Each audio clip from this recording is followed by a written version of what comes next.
self-approval. That's a very challenging area. Now, why is that challenging? Ladies and gentlemen, that's where most people get stuck, in the area of self-approval. That's a stage that a lot of people get there, and they never move out of that area. Why? Well, for a variety of reasons. Many things can contribute to our not approving our dreams, our not feeling good enough. A lot of things can contribute to that. Many of us never live up to our potential or don't approve ourselves because we never had anybody to believe in us. Looking at some of the things that keep us from approving ourselves, that we've all done some things that we don't feel good about. Things that if we had to do those things over again, we would not do those things, or we would do things differently. So part of what we must do in order to begin to move into your greatness, you got to remove a major energy block. And that is dealing with the issue of forgiveness. People that have hurt you, someone who's done you wrong. Make a list, and things that you have done that you feel bad about, that you regret. Make a list. You know, maybe a time when you weren't a good father or a good mother or a good brother or sister, or you were a bad child, or you didn't do a good job, or you lied, or you were dishonest, or you stole. No one knows this but you, or something you feel good about. Say, you know, there's a real dog in me to do that. Something you just really regret. So we make a list of all those things. All of us have some of that. Somebody say there's some good in the worst of us and some bad in the best of us. So none of us escape. Now here's something I want you to do. I want you to become involved in an active process to get some clutter out of your life. So if there's any area in your life that you need to clean up, start working on it. I'm going home tonight to clean my closets. Any of you got any cluttered closets? Oh, raise your hand, please. Good. Let's go home. Let that be our task this week. See, the first law of the universe is order. Go home and clean the closet out. Get the clutter out. Start letting some of this junk go to make some room for something else. Do that with people. There's some people who's cluttering up your life. They serve no purpose whatsoever. They're just holding and occupying a space that somebody useful, positive, nurturing, and contributing could be holding that space. You don't even have time to look to see what else is out there because you all have all of these people surrounding you that's not enabling you to grow. So look at what is it I need to get out of my life. Just start cleaning this stuff out.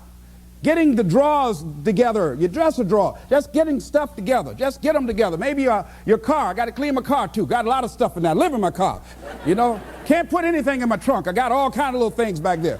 2 of my children back there in the trunk, you know. Everything, stuff everywhere. So I say, hey, let me just get this together. See, whatever you have in your environment is a reflection of your consciousness. So you got all that chaos there. That represents some disorganized, cluttered section of your mind. So let's get all that out of there, all right? Work to get that out, clean that up. Anybody that you feel very strongly about, have some negative feelings about, let's look at some good reasons to forgive them. Number one, you must try and see what has happened or see things from that other person's point of view. Let's look at it from their point of view. That's one area. That's number one. Then number two, holding a grudge hurts you. It doesn't hurt them. So just for good health and peace of mind, let it go. Any feeling of resentment or anger or hatred is called to me the load of bitterness within. Every thought that we entertain produces a chemical in our brain that impacts the body's immune system. And besides, this person you're hating, they probably are not even aware of it. If someplace having a good time, don't even know you're really hating them. You've turned up the steam, gone from dislike to hate, intense hate. And here you are killing yourself, making yourself vulnerable to various types of illnesses, putting yourself in bad health. And I say that person is not worth your sacrificing your health or 1 minute of peace of mind. 1 minute of anger robs you of 60 seconds of happiness. So decide it doesn't matter. Let it go and experience the dignity and the magnanimous sense of character of being big enough to move on and get on with your life. letting it go so you can grow. Next step. Lack of self-acceptance. How does it show up? How does it manifest itself? See, all of us have greatness within us. But when you don't come to grips with your greatness and you don't work to develop it, if you're not seeking it out, if you're not finding where it is, if you're not trying to locate it, if you're not experimenting with your life to try and find out what fits for you, I'm saying that you're positioning yourself to be a miserable person, an unfulfilled person. How else do we do it? Procrastination. We just put things off over and over and over again. Why? Because we haven't accepted it. We don't feel deserving. We don't feel that we're good enough. So we sabotage ourselves by not ever taking care of business. We get real busy doing a lot of things where we don't have any time. Well, I'll never forget Og Mandino in the book called University of Success. He said many of us never ever discover our greatness because we become sidetracked by secondary activity. We start doing so many things, we just give our time away until we don't have any time for ourselves or any time to do the things that we want to do. And every time you put it off and move it back, oh, I'll do it one day, oh yeah, I'm going to get to it. I'm saying to you that one day you look around and there goes a year, there goes 2 years, there goes 3 years. So if there's something you want to do, do it now. Do it right now. Don't put it off. Start right now where you are. There will never be a perfect, ideal time. Whatever you have going for you right now, that's enough. Work on that idea. Work on it, work on it, work on it. Another way in which it shows up, and that is that because of the relationships we form, people we have around us. Thinking about two guys. Larry Littles, he went to Bethune-Cookman College. He was a football player at Booker T. Washington High School, where I graduated from. Larry ended up playing for the Miami Dolphins, became an all-star offensive guard. Great guy. Larry really wasn't the most talented guy in that position at Booker T. Washington High School. There was a guy named Willie Covington that was far more talented. He was stronger physically. He was faster. But Willie Covington never, ever made it out of high school. Why, Les? He started running with the wrong crowd. Big Cov is what we called him. Started running with the wrong crowd, and those people led him to the penitentiary. And ultimately to a premature death. Got the word a few months ago he was shot and killed in Liberty City on 62nd Street, where I was born on the floor, my twin brother and me. Willie Covington had great talent, great potential, running with the wrong crowd. Watch out with the relationships you have. What kind of person are you becoming because of the relationships that you have right now? Do those people contribute to you? Do they help you grow and develop yourself? What kind of person are you becoming?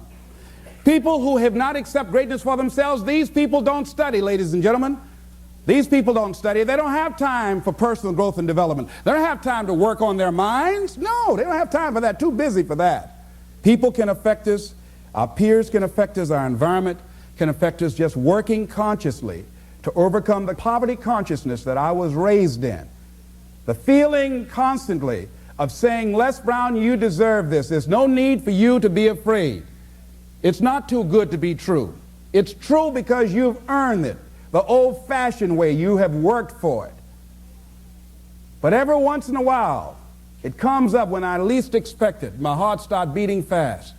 And I start questioning myself and doubting myself. And I have to catch myself. You've got to be consciously conscious.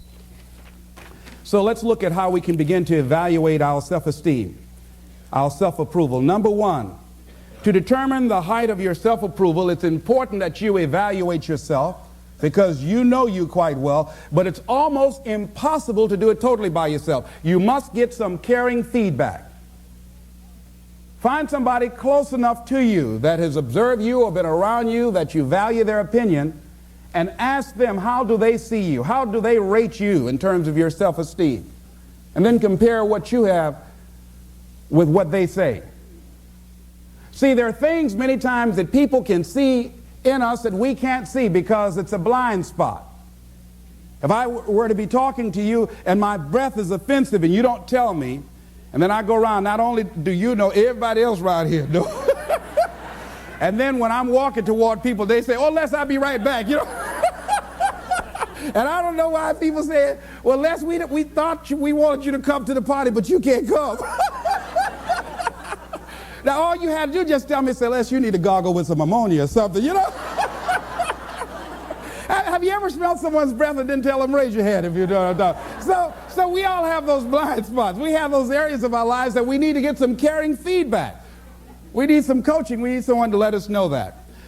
And now, why don't people just volunteer that? One, they don't want to hurt your feelings. One, they don't want to embarrass you. But see, there are some people you know they don't want to hear it. They're going to argue with you. They're going to become defensive. If you're one of those people, just decide to shut up and listen. Next thing is a good barometer to check out how you feel about yourself is how well you handle compliments. When someone pays you a compliment, can you handle it well? Lady was coming down the hall and they said, "Oh, what a beautiful dress you have." "Oh, it's nothing. I caught it on sale." Nothing. No, I didn't ask you, did you get that on sale? I just said it's a beautiful dress. Can you handle compliments well? That's a good barometer about your self-esteem. Can you handle criticism well? Can you give criticism? Next thing is, what are your expectations? What do you expect to get from life? What do you expect to get from your business? What do you expect to get from your relationships? What is your ideal day? What is it that you expect from this experience, this trip, this journey that you're involved in? People that have a strong sense of self-approval, they have high expectations for themselves and from life and from others. See, a lot of people don't expect much from life.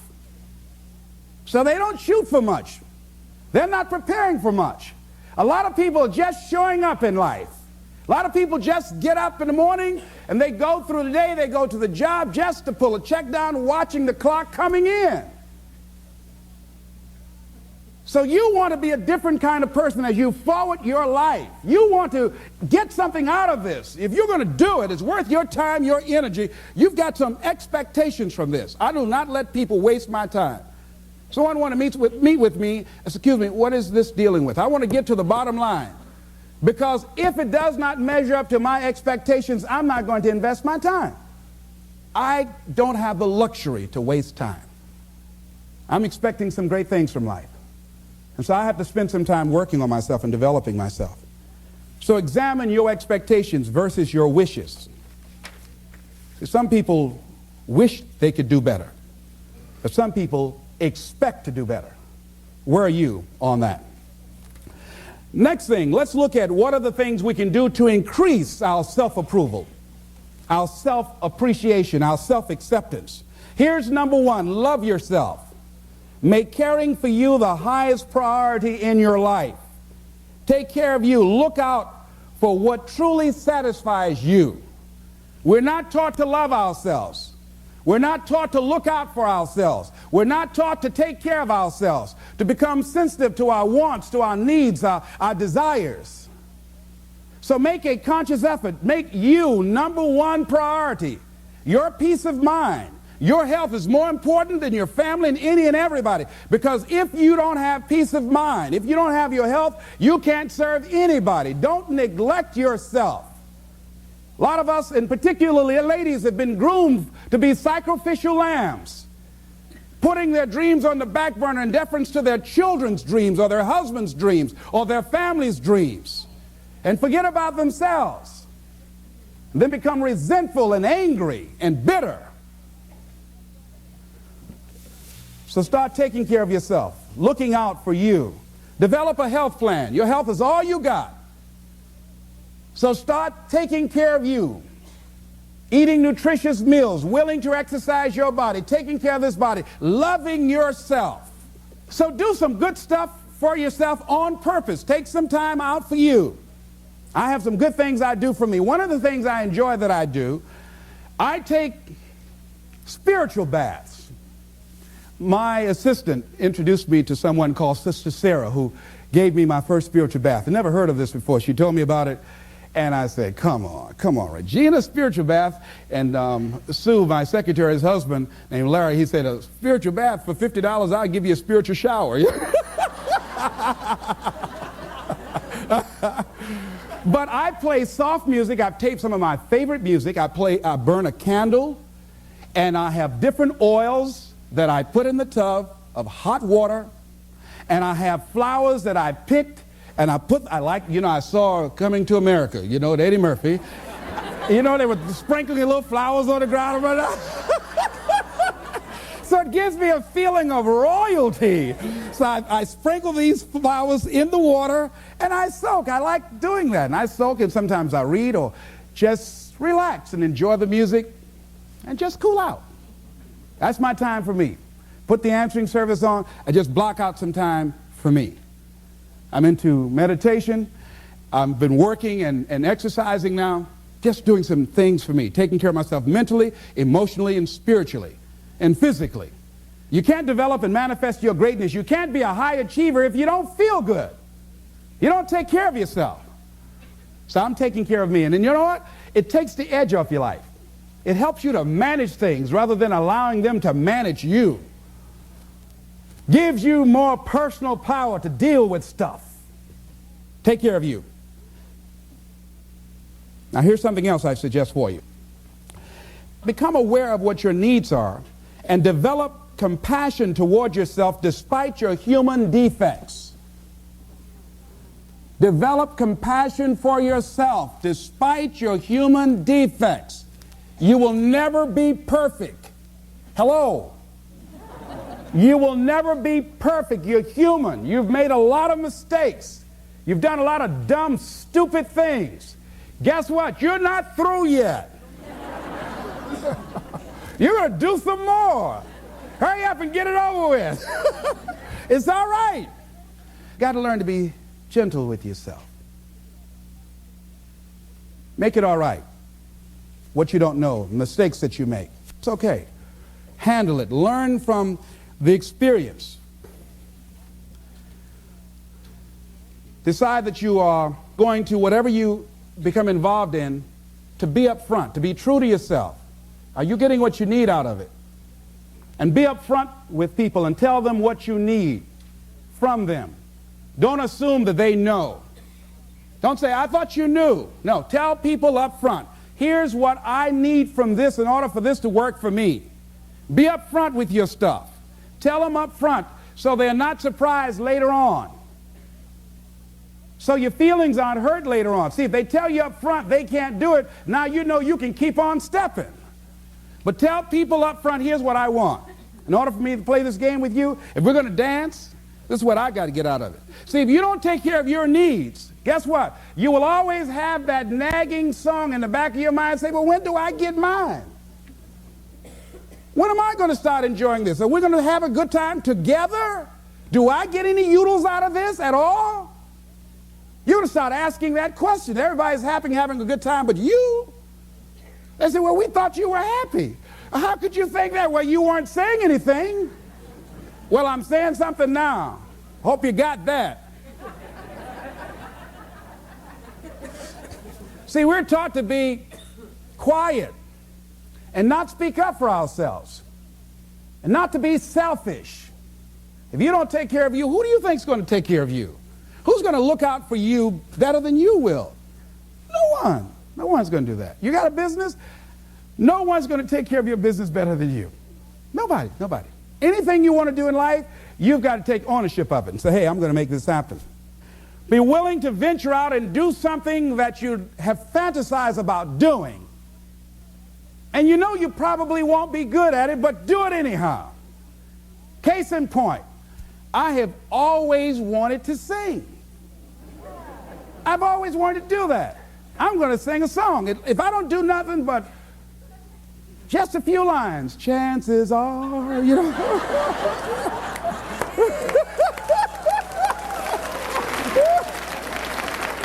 Now, I might not be a Luther Vandross, you know, or an Andy Williams, you know, but it might be a little Perry Como up in there, a little Mathis and Nat King Cole. Next thing is avoid people and situations that upset you. Hello? See, there are some people that know just how to push your button. They know just what to say. So, you know what? I don't even deal with them. I just avoid, excuse me. Hey, I want to talk about something. I understand, but excuse me. I'll be right back. Now, you might call that cowardly. But I'm not going to expend any energy arguing with anybody. Life is too short, ladies and gentlemen, and unpredictable. I don't want to spend my time arguing with anybody, so I avoid situations that will get me upset. I don't argue with people. I avoid things. I don't look at movies that frighten me. Last frightening movie I saw was The Exorcist. I never saw another one after that. I never forget going home. At that time I was married and I was blowing the horn, going up into the driveway. I said, "Open the door."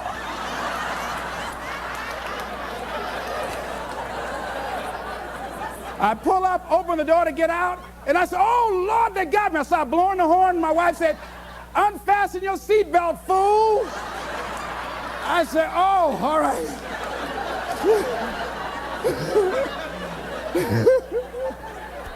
That movie scared me out of my wits. So I don't look at scary movies. I'm one of the people in a scary movie like this. Tell me what's happening now. Tell me what's happening. I threw popcorn all over everybody. That girl was spitting on those people. I don't do that. No. No, so I slept in the house with lights on all over the house for 2 weeks. I was embarrassed. My children said, "Daddy, turn the lights off." No.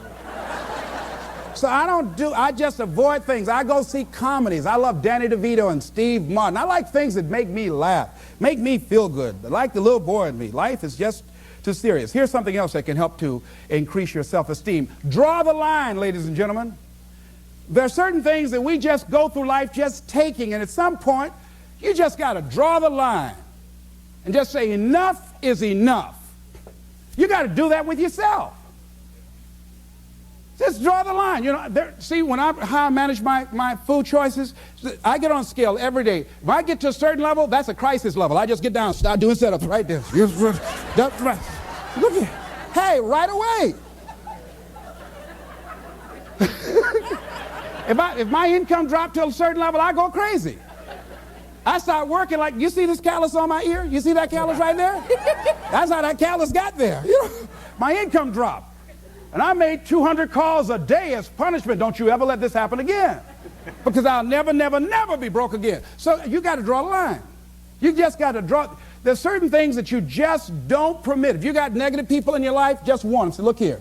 I was talking to someone I love very much, had a just dynamic relationship with us. Look here. I can't grow from that. If you're persistent in saying those kind of things to me, I'm saying to you right now, I won't tolerate that. And I will terminate this because I'm not going to expose myself to this type of humiliation. I don't like that. I don't like getting called names and putting each other down. I don't like that. Come back, tell me I'm sorry. No, that won't get it. So you put a nail in a hole, you make that impression, you pull a nail out, that mark is still there. That's not for God. We can't extract that from the record. So don't say that to me. So we were talking about something else. Person said it again. Boom. You're a loser. Very good. And you are too, because you just lost a very good friend. I don't choose to be around you anymore. And that was it. I said, that's cold. Maybe it is. But I get people out of my life that aren't good for me. One negative stroke is 16 times more powerful than a positive stroke.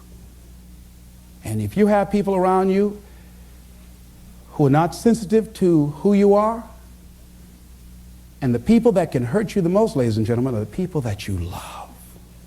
That you love. They're the ones that you're vulnerable to. They're the ones that can get to you. And if they're insensitive, I don't care who they are. See, if you don't draw the line with people, if you just let them run rampant in your life, and you let things happen to you that you don't feel good about, if you continue to allow it to happen, you won't feel good about yourself. Your image of yourself will erode. So you've got to draw the line. In the conditions that you find yourself in, here's a jarring question. Why are known hells preferable to strange heavens? Why would people live in a known hell?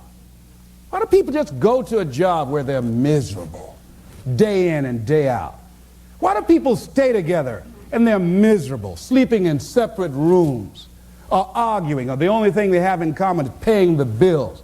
Don't talk, don't communicate, don't share anything together. Day in and day out, as short and unpredictable that life is, being mean to each other. Why do people do that? Known hells are preferable to strange heavens because it's familiar. See, life is rough, ladies and gentlemen. It's rough, and it's scary. It's scary growing. It's scary taking a chance. It's scary acting on your intuition, on your guts. It's scary. It's frightening. There are people that's tolerating things right now, and they're immobilized by fear. They can see the hammer coming, and they're afraid to even move because it's scary.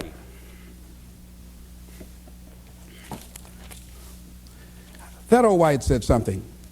To go against the dominant thinking of your family, friends, and those people you associate with every day is perhaps the most difficult act of courage you will ever perform.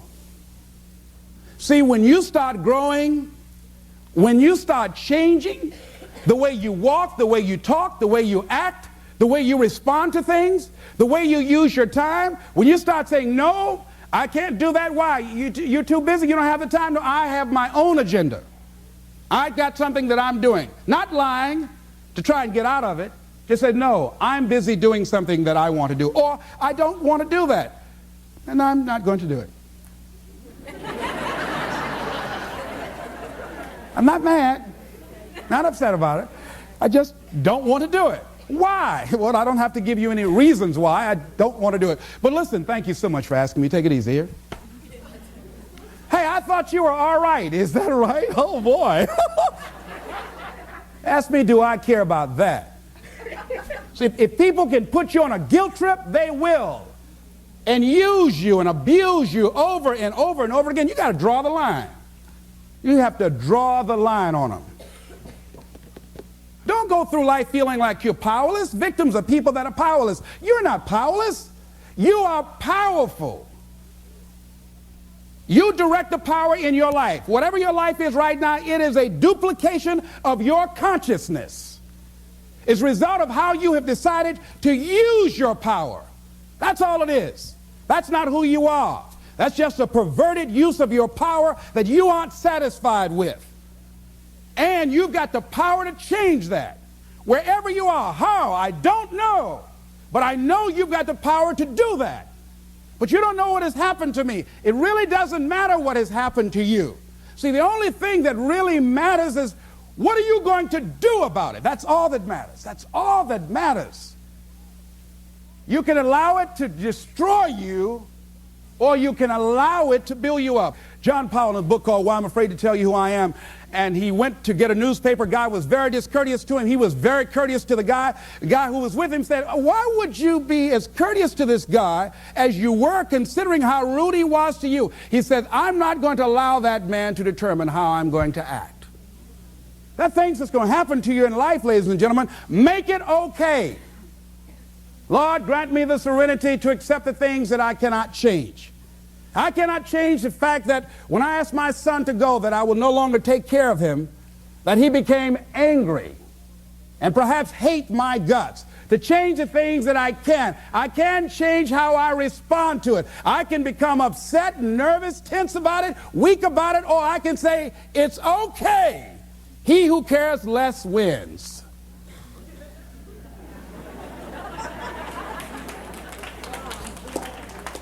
You got to make it okay. Become comfortable with it. What's the next thing?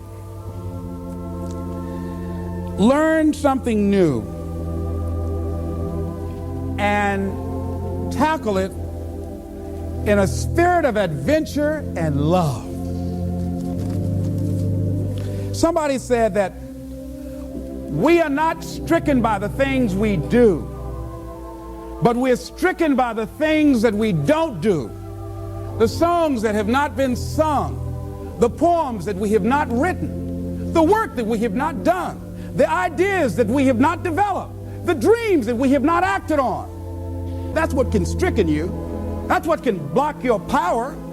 That's what can rob you of your peace, of your satisfaction, of your self-respect, of the special joy that you can get out of life, of special achievement. See, one of the things that contributes to high self-acceptance or self-approval is self-achievement. When you achieve something, when you've done something, and you can stand back and look at it and say, I did this.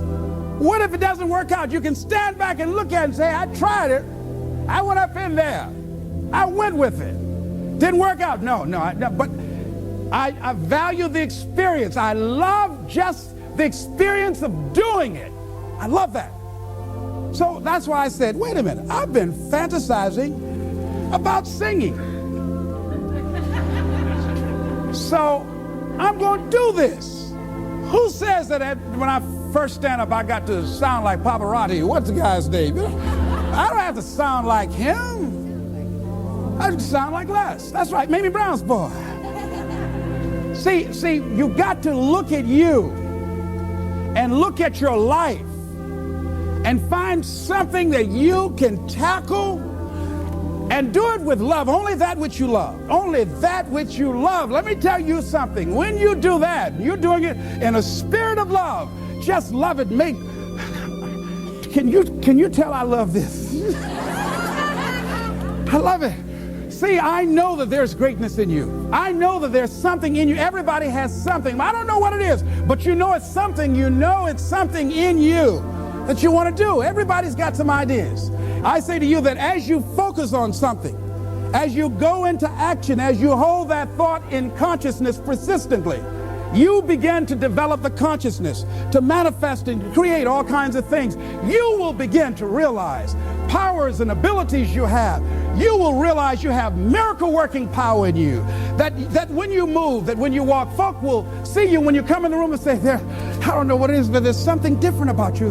There's something about the way you look. It's a glow about, what is it? What are you doing now? I'm just being who I am. I'm just living out my greatness. I'm approving myself and giving myself permission to pursue my dream. Ladies and gentlemen, pursue your dream. Pursue your greatness. It's there. I know it's there. I'm waiting on you to come on out here and join me. This is Mrs. Mamie Brown's baby boy, Leslie Calvin Brown, saying it's been a plum-pleasing pleasure as well as a privilege. Thank y'all here. Thank you very much. Thank you. Thank you. Thank you very much.